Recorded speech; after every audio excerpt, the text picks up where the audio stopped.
여러분, 수입 물가가 계속 폭등한다. 그래서 고물가가 계속 간다. 이 말이 사실일까요? 여러분, 이것을 한번 보세요.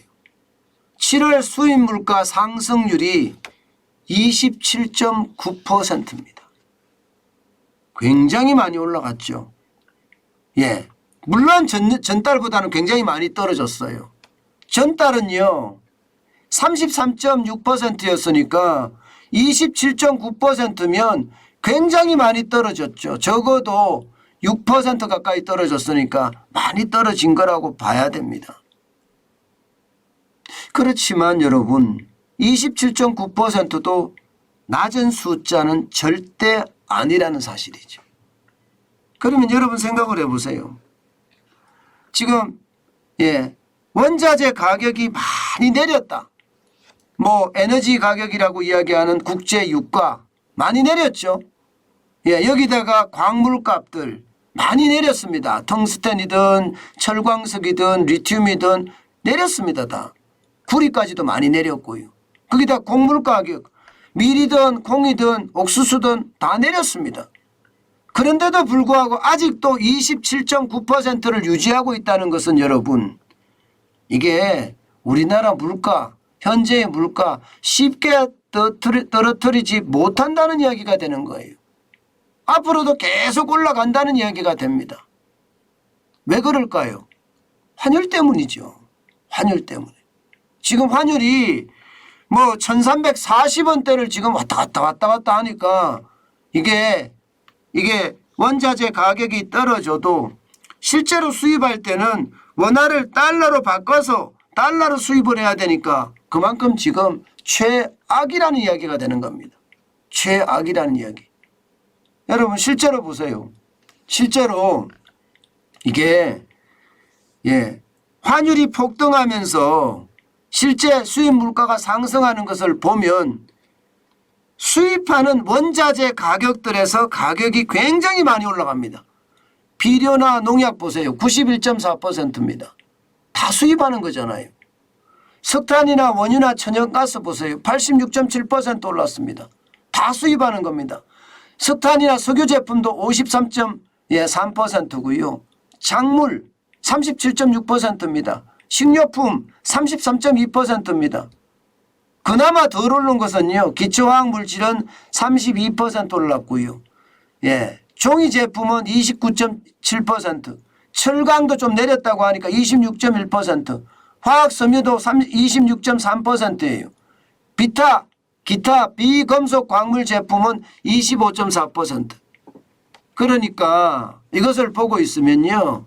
수입 물가가 대체적으로 많이 올랐는데 그중에서도 여러분 그중에서도 이게 에너지와 관련된 게 굉장히 많이 올라갔다 이렇게 이야기할 수가 있는 거죠.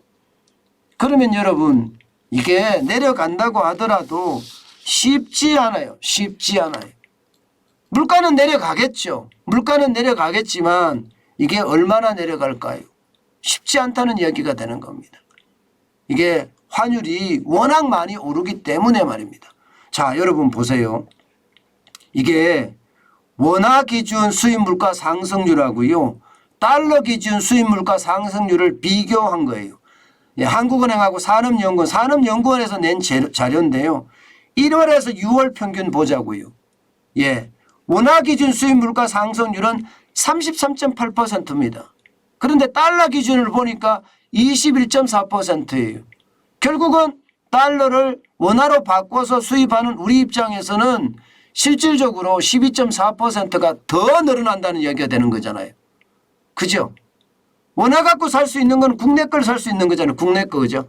국내 걸 살 수 있어요. 이거는 21.4%가 올랐다는 거고, 원화를 실제, 달러로 바꿔서 수입한 다음에 그 내용을 보니까 33.8%.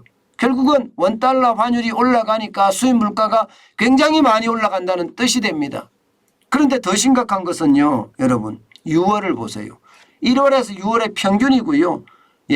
6월을 보면 말입니다. 6월을 보면 달러 기준 수입 물가 상승률은 17.3%밖에 되지 않지만 예, 이게 원화 기준 수입 물가 상승률은 33.6%입니다.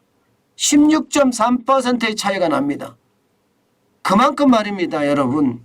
예, 이게 원달러 환율이 지금 수입 물가를 계속 올린다는 이야기가 되는 거예요. 그러면 여러분 7월 기준으로 소비자 물가 상승률이 6.3%입니다. 떨어질까요? 떨어지기가 쉽지 않은 거죠. 원화가 굉장히 많이 떨어지지 않는 한 수입 물가가 큰 폭으로 떨어지기는 굉장히 힘듭니다. 그러면 소비자 물가도 당연히 여러분 당연히 지금 6.3%가 7월이잖아요. 8월도 6% 이상 유지할 수밖에 없는 게 현실이 아닐까. 저는 이렇게 예측을 해봅니다. 이렇게. 여러분 원화 가격이 오히려 올라가고 있잖아요.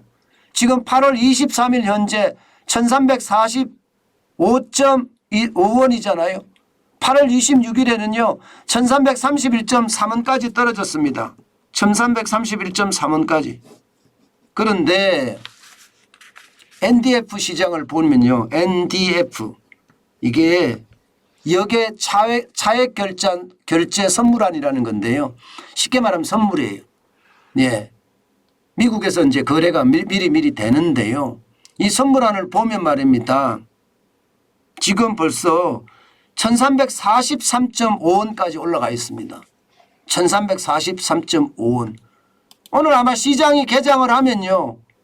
원달러 환율은 굉장히 높은 수로 아마 시작이 될 겁니다. 그만큼 원달러 환율은 떨어질 기미가 보이지 않는다는 이야기예요. 떨어질 기미가 보이지 않는다는 건 결국 말입니다, 여러분. 고물가는 계속 간다. 당분간 이게 고물가 기조가 떨어지는 것이 아니라 계속해서 간다. 정부는 적어도 9월, 10월쯤은 물가가 떨어진다고 합니다. 떨어질 수 있습니다. 그렇지만 떨어질 수 있습니다만은 이게 2%가 적정 물가라고 생각을 했을 때 2%보다는 월등하게 높다. 월등하게 높을 수밖에 없다. 저는 이렇게 생각합니다. 그만큼 지금 지표로 봐서는요. 이게 물가가 2%대로 확 떨어지기는 굉장히 어렵다. 이렇게 저는 분석하고 있습니다. 결국은요. 4%, 5% 뭐 내년에도 거의 4%까지 가지 않겠느냐. 그런 전망도 저는 해봅니다. 그만큼 고물가 시대는 이제 현실화됐습니다. 우리가 거부할 수도 없고요. 앞으로 고물가 시대에 대비하는 것 반드시 저는 중요하리라고 생각합니다.